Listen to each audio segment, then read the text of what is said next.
Health knowledge আপনাদেরকে স্বাগতম। আশা করি ভালো আছেন, সুস্থ আছেন। আজকে আমাদের আলোচনার বিষয় সকালে খালি পেটে কাঁচা রসুন কেন খাবেন। আসুন জেনে নেই।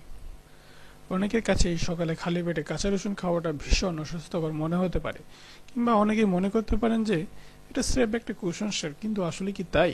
একদম না। খালি পেটে রসুন খাওয়া মানবদের জন্য ভীষণ স্বাস্থ্যকর একটি ব্যাপার।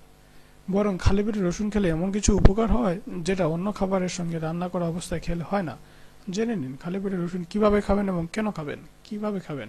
খালি পেটে রসুন অবশ্যই খেতে হবে সকালে, ব্রেকফাস্ট করার পূর্বে। চিবিয়ে খেতে না চাইলে পানি দিয়ে গিলে ফেলুন। দুকোয়া রসুন, হ্যাঁ, অবশ্যই টুকরো করে নেবেন। কেন খাবেন? খালি পেটে রসুন খেলে রসুনের কার্যকারিতা আরও বেড়ে যায়। এটি পরিণত হয় একটি শক্তিশালী অ্যান্টিবায়োটিকে।